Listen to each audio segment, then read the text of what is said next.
Okay, everybody, it's time to cover Chapter 30, which is all about the 1920s. Lots of nicknames for the 1920s: the Roaring Twenties, Golden Twenties, Jazz Age, and my own name, that age where we discriminate against lots of groups. That's every age, but that's just how humans are, unfortunately. So, moving along with the 1920s, we have the first Red Scare. We'll have a second Red Scare in the 1950s. When you see the color red depicted in this manner, it is the fear of communism. So the Bolshevik Revolution in Russia terrified Americans. When we saw their communist revolution overthrow their government, Americans began fearing that that would happen here. And so at the same time as the Russian revolutions, we have large amounts of labor strikes occurring, a small communist party starts forming, and one of the largest terrorist attacks, eight cities are bombed at the same time on the same day across our country. And those bombings made America afraid that the communist revolution was beginning. And so the government began to crack down on these groups. Since we believed, most Americans believed that it was radical immigrants who had come to America and brought their radical ideas, not only communism but also anarchism, men like Mitchell Palmer began raiding immigrant homes and rounding them up and sending them out of the country. They were deported without any kind of trial or evidence, simply accused of being communist. Other states also passed laws called criminal syndicalism laws. It restricted the free speech, especially that of radical groups, targeting specific political beliefs to make sure that those radical ideas did not become more popular. And finally, in the worst part of the Red Scare and the fear of communism and of the hatred of immigrants, Sacco and Vanzetti. These two men were two Italian factory workers. They were atheists, they were anarchists, and those two ideas were just anathema, or the opposite of what America wanted to believe in. And so when men are killed outside of the shoe factory that one of them worked at, and they robbed that group of the money from the factory, they decided to arrest these two Italian immigrants. And the evidence was extremely limited. Pretty much the only evidence they had was that one of them had a gun similar to the one used at the crime. Despite the fact that little evidence was presented, these two men are eventually executed. They're found guilty, and despite pleas across the country to not put these two men to death because of the lack of evidence and because it was obviously a prejudiced trial, despite that push by the American public, these two men die. So Sacco and Vanzetti become the two major martyrs of the Red Scare of the 1920s and the growing nativist movement, the dislike of foreign-born people. Which brings us to the Ku Klux Klan. Now, you would typically think of the KKK as a Southern anti-African American group, but in the 1920s, these groups were much, when the Ku Klux Klan returns with a vengeance, they were much closer to the Know Nothings, or the nativist groups that had risen at first against the Irish and Germans and later on against the new immigrants. And so these two groups were against these social changes and against these immigrants coming. Now, a lot of them didn't give up their dislike of African Americans. However, their major push was going to be to stop the immigrants from coming to our country. So they're most popular in the Bible Belt across the South and the Midwest. At this time, 5 million members of our country, 5 million people of our country joined the Ku Klux Klan, fighting against the immigrants coming to our country. So that brings us to what did they accomplish? One key thing about the 1920s is that we did become a quote isolationist country. After World War I, we found ourselves kind of jaded, and we were mad at ourselves for entering into World War I. And so we choose to isolate ourselves. So although 800,000 immigrants come in 1920-21 from South and Eastern Europe, Americans decided they wanted to cut that off. And so we began passing what are called the Quota Acts, first of 1921 and 1924. Now, the purpose of these acts was to limit the amount that could come from each country. Each country had a specific limit. So if Italy hit their certain limit, they could no longer come. Only, let's say, 10,000 could come to America. But if Britain still hadn't reached their 10,000 or whatever percentage it was, they could still come over here. So it was limited by country. And that's where we get to the Immigration Quota Act of 1924. What they do is they cut the quota from 3% of the current population to 2%.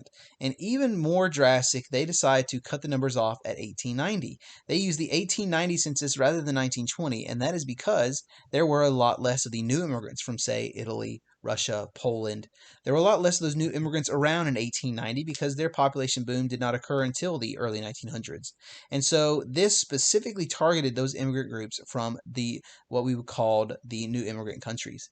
So you may see this political cartoon on the AP test. It just simply represents America trying to cut down on the amount of immigrants wanting to come here. You can see the funnel is being cut off because we've reached the 3% number. Later on, that would be the 2% number. And then here is the average inflow of immigrants. You can see that these laws were extremely successful in cutting down the number of immigrants coming to America. After the Quota Act of 1921, you see a drastic cut down of those new immigrants. You see in 1907, 1914, those new immigrants made up 685,000 of the people coming to America. The 1921 Act cut it down to 158, and by 1924, we've cut it down to only 21,000 coming. So incredible cutting down on the amount of immigrants. So again, the Red Scare leads to an anti-nativist push, or a nativist push rather, and that leads to the passing of these two quota laws. That brings us to one of the most famous things that happens and occurs in the 1920s, which is the Prohibition experiment. So we've talked about temperance all the way back to the Second Great Awakening, and we talked about how the Women's Christian Temperance Union and the anti-saloon leagues formed throughout the rest of the 1800s. Well, by 1919, we finally passed the 18th Amendment, which limited the manufacturing, transportation, and sale of alcohol. You notice consumption is not in that list. That's because they wanted to allow people to finish it off, but also because a lot of people still wanted to drink. But the Volstead Act is passed to enforce the 18th Amendment, and the main idea is to get rid of the saloons and also the sins that come along with it, like prostitution. So the primary support, just like the nativists, comes from the South and the West. Northern urban areas, mostly settled by or with most of the immigrant population living there, despised the laws because drinking was a big part of their culture. Prohibitionists, when they passed these laws, they underestimated the drinking tradition of these groups. They also didn't realize that there would be an incredible lack of government strength and dedication. Since most people did drink, even though they voted for the law in 3/4 of all states, the government still was unwilling to impose it. Look at it kind of like if a school has a dress code.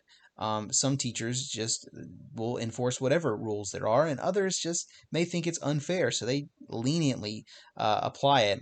Even worse, many government figures began accepting bribes, and that became a big part of what caused the crime to increase. So, speakeasies replaced bars. A speakeasy is a term for a secret bar where people would go, and there would be a passcode to get in. Now, the funny thing is, you would often see off duty police officers at these speakeasies, but hey, they just wanted to drink and they're off duty. So why weren't they able to find it during the time they were working? Well, because again, they were unwilling to and they didn't want to. Then you have bootlegging. Bootlegging is the illegal transportation and sale of items. Could be anything, but in this case, of course, it is alcohol. And bootlegging specifically during Prohibition focused on alcohol, and Al Capone becomes the most famous of the bootleggers, shipping goods across Lake Michigan into Chicago, where he made millions and millions of dollars.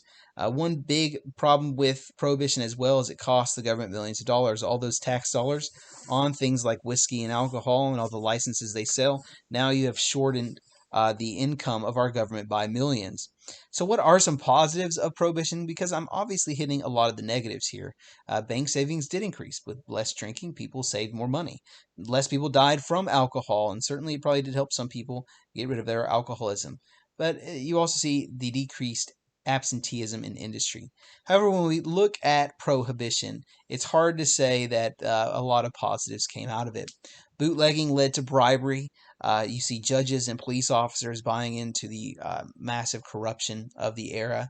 Also, big profits go to men like Al Capone and other mobsters and criminals. And think about the amount of just illegal money that is now being controlled by these men that is not being taxed. They're also using that money to commit more crimes. And now you then see bloodshed. 500 mobsters murdered in Chicago in the 1920s. The most famous of that was the St. Valentine's Day Massacre, where Al Capone and his men, Al Capone wasn't there himself because he never really got charged with any of his mob-related crimes, especially the violent crimes. But 7 men were killed by Al Capone's men, who surprised them being dressed as police officers, and they just shot the men in cold blood in the middle of the day.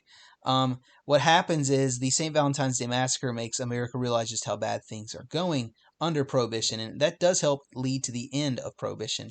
Al Capone himself, the only reason he goes to jail is because they're able to find him guilty of tax evasion. None of his other crimes, no murders, no bribery, simply tax evasion, and he does eventually die in prison. With that said, gangsters, after Prohibition ends, this organized crime, what we created were these organizations that last throughout, well, modern times. They move that bootlegging money that was previously used in alcohol, and they funnel it into prostitution, gambling, casinos, narcotics, and of course, labor unions is another big thing they did. Here's a picture of Al Capone. Doesn't look that bad there, but he was a bad man. Scopes Monkey Trial. So another theme. So we have two themes covered already. We have nativism. A second theme, I guess there would have been isolationism for foreign policy. You now have, or then you had prohibition. But this is where we get into the cultural battles we have in this day and age. Whereas public education is improving, graduation rate doubles, people are getting smarter. John Dewey pushes learn by doing. Which is a big part of experiential learning or project-based learning that some teachers still use a lot of today. And you see a lot of health programs introduced. But let's get on to the main theme of this section, which is challenging established ideas. The Christian fundamentalists believe that God gave us the Bible. It is perfect, that there are no flaws in the book. Everything he said or everything in that Bible is 100% true. And the problem with this is that, at least in modern people's minds, is that challenges science. You have the Big Bang, you have evolution. And so many Christian fundamentalists who believe the Bible was 100% true try to make the teaching of these new scientific ideas illegal. And so in Dayton, Tennessee, there is a law passed that made teaching evolution illegal. If any teacher tried to teach it, they would be fined a large amount, or maybe, I don't think prison time was in there, but it was basically illegal. So when a substitute teacher is encouraged by the ACLU to teach evolution anyway, he is charged with a crime, and he decides to challenge it in court. And so this becomes a national news story where William Jennings Bryan, former Secretary of State and three-time runner-up for the presidency, he's the one who leads the prosecution and defends the Bible, whereas Clarence Darrow, a famous lawyer and attorney who was also an agnostic and proud of his lack of faith, he defended the teaching of evolution. Now, what's interesting about this is it does become a very popular event. Dayton used it as a way to make money and bring attention to their tiny little town. But the big thing that stands out is that Clarence Darrow does a great job of not necessarily attacking the Christian faith, but he simply says if we're going to teach our children things in the classroom, it needs to be based on things we can understand and we can observe. And so even though William Jennings Bryan and is able to help make John T. Scopes, the teacher, guilty, he's found guilty of that crime, Tennessee does get rid of that law, and the teaching of evolution does occur. So we have challenging of some beliefs there, and we'll touch on women in just a little bit. But so mass consumption economy. Andrew Mellon introduced the supply side economics. So government shifts back away from the idea of progressives with higher taxes on the wealthy. Instead, Andrew Mellon introduces what we would today call trickle-down economics, where if you cut taxes on the rich, they will spend that money to build more businesses, and that money will, quote, trickle down onto the lower classes through higher wages, through more jobs being created. And so with the idea of supply side or trickle-down economics by Andrew Mellon becoming so famous, a lot of businesses boomed throughout this era. Now, I'll just go and address it. The issue with laissez-faire government and supply-side economics is the lack of regulation and taxation tends to lead to some abuses, which will most of the time lead to an economic crash. But hey, that's for future people to worry about. So industry during this era sprouts, and a lot of it's due to Henry Ford's assembly line. With his assembly line, he's able to make things much faster, and so it cuts the time, prices, and even raises the wages of his workers. And he's able to make the first automobile, or the first mass-produced automobile, the Model T, affordable. In fact, it only cost $295 in the 1920s, which even with inflation today would be super cheap. So with production mastered, mass advertising becomes important. So you have mass production, we're making a lot of goods, but we can't make thousands or millions of goods and not be able to sell it. And so they begin mass advertising, the idea of now we need to make sure people believe that they have to buy these things. And so men like Bruce Barton write the book The Man Nobody Knows, which encourages mass advertising. So what enabled this advertising is another new invention, which is the radio. Everyone would tune into the radio, and they were able to listen to the same commercials, and they were convinced they needed to buy these things. And so radio combined with mass production, the mass advertising that came through the radio, causes us to go into a mass consumption economy. Uh, Americans, because they're so convinced they need to buy all of these goods, begin to buy everything on credit. They bought refrigerators, which were mass produced. They bought vacuums. They bought cars. They bought radios. Everything they bought with credit because that is what they were being encouraged to do, and they had to fit in. And so mass production and mass advertising leads to mass consumption, us buying everything we can, even if we can't afford it. And surprise, that leads to a lot of debt. Gee, nothing bad will happen from that. It's the Great Depression. It comes right after the 1920s. Anyway, another thing that is interesting is radio also creates celebrities, whether that be sports celebrities like, Babe Ruth or Jack Dempsey, the boxer.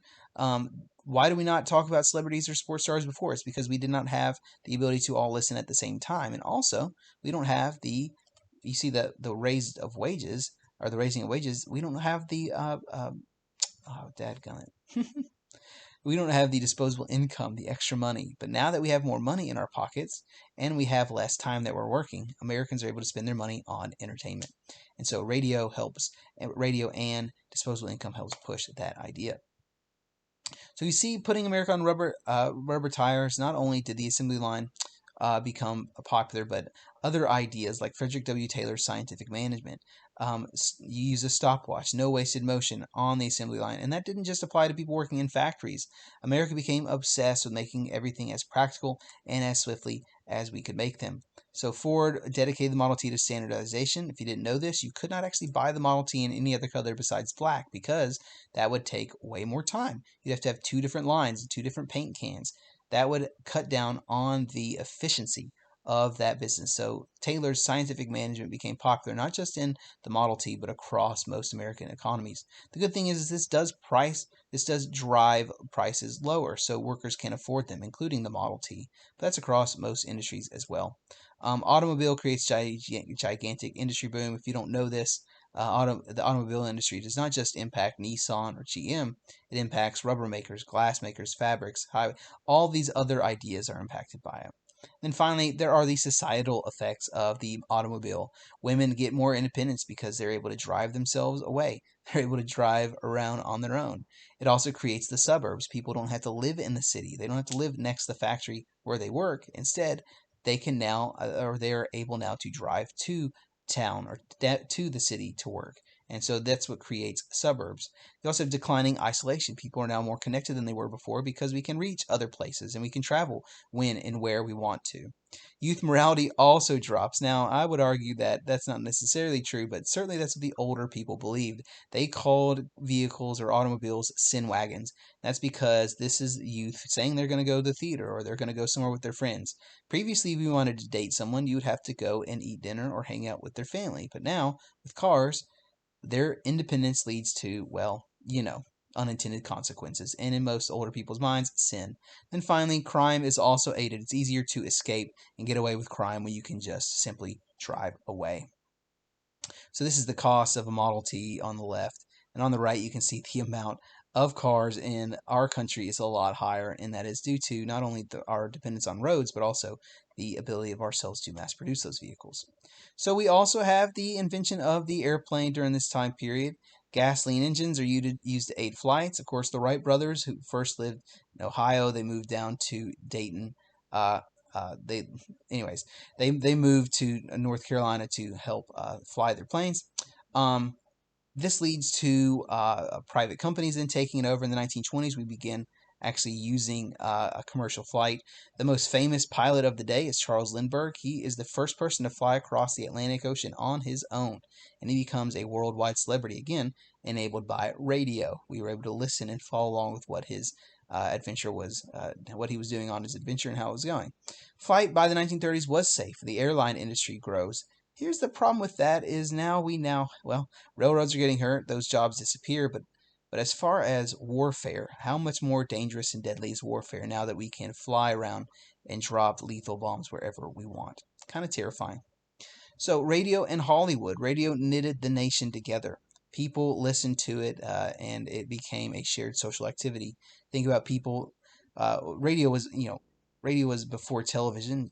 I imagine the majority of Americans at least tuned in for a little bit of the Super Bowl this past February. So you can imagine the radio was very similar, and it was the first time we got to experience it. Then you have mass production of radio, and that enables us to, well, all afford it. And so everyone had radios tuning in for sports, music, and even politics.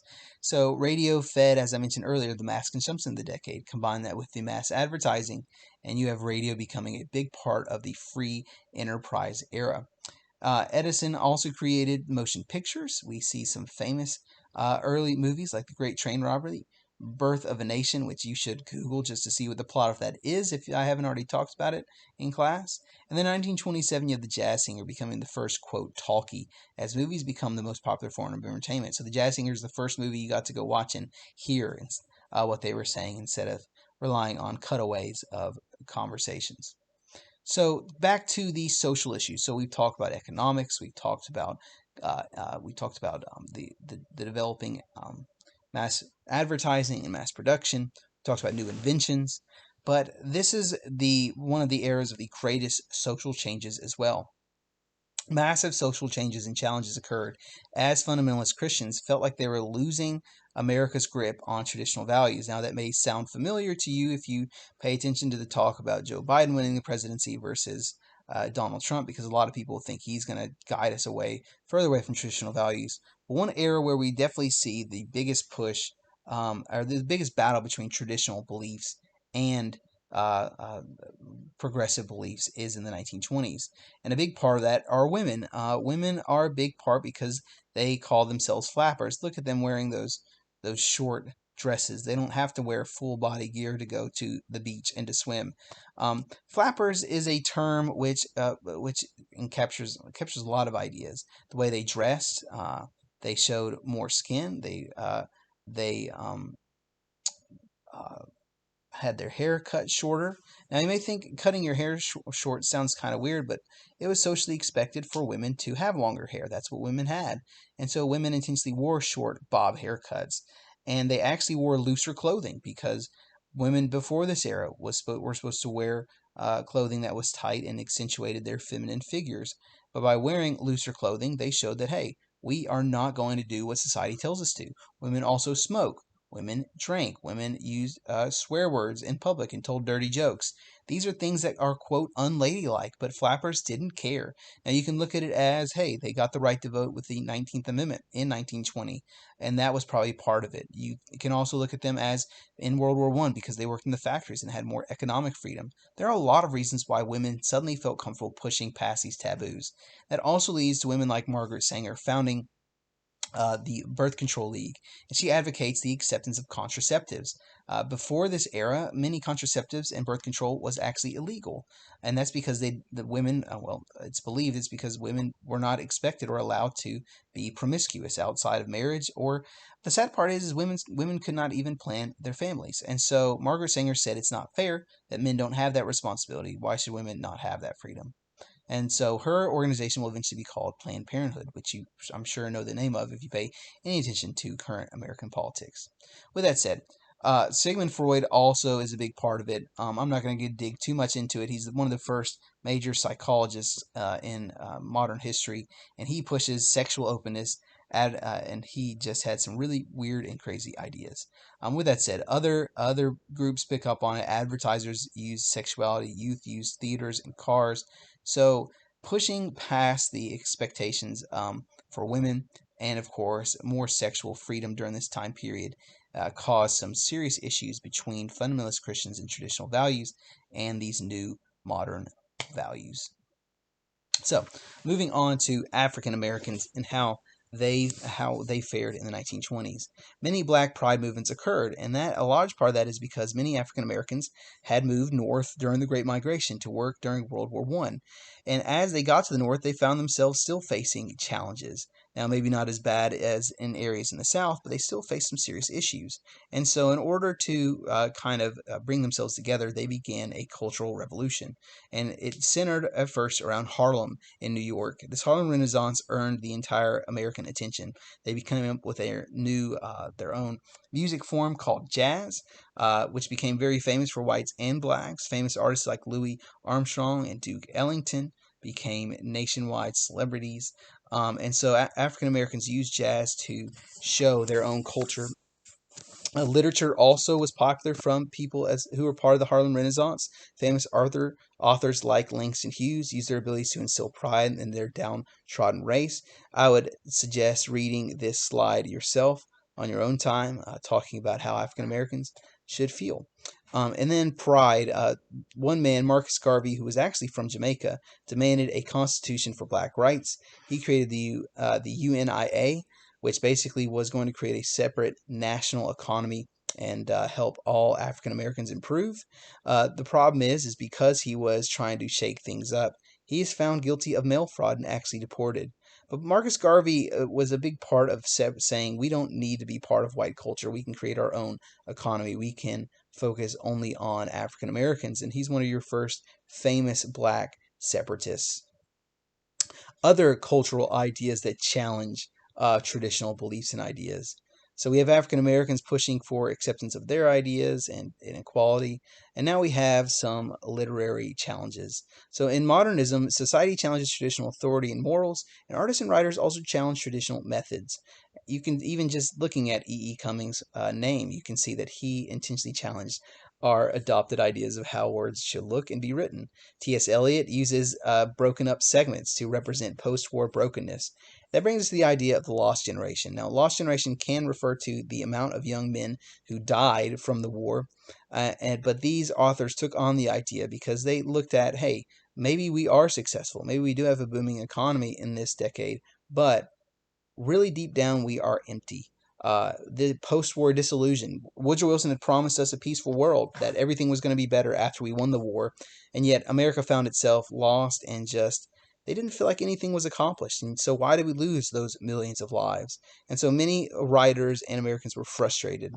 Two primary lost authors. I'm sure in your classes you've had to read The Great Gatsby by F. Scott Fitzgerald, and that perfectly encapsulates the ideas of the lost generation. Here's this man with all his money and everything he could have, but all he dreams about is that one thing he can't. And so that perfectly captures the emptiness that Americans felt, even though we had all this economic success. Then Ernest Hemingway, quite the depressing writer, he will eventually commit suicide. He writes A Farewell to Arms and several other books which focus on the just downtrodden feelings that many Americans had during this time. Then you have Wall Street big bull market. With a booming economy, the U.S. stock exchange became a full gambler's den. And that currently sounds, I'm recording this right now in 2021 after we have the GameStop craziness and then cryptocurrency craziness. Unfortunately, despite it being clearly a gambler's den, investors completely ignored the warning signs. Common people began investing in it, and that's because they had heard that the stock market would continue increasing forever. And so they would actually borrow money to invest on companies that they had no idea. And their idea was if I borrow $1,000, well, once the stock improves tenfold, then I can just pay back the person I bought this money from and keep the profit. But taking out loans to gamble is a terrible, terrible idea. Combine this with Mellon's economic plan and the laissez-faire government, and suddenly we have nothing but speculation and bull market gambling and being encouraged. There's no one warning investors or even banks. Taxes are decreasing, so people feel more and more comfortable jumping in the pool of the gambling.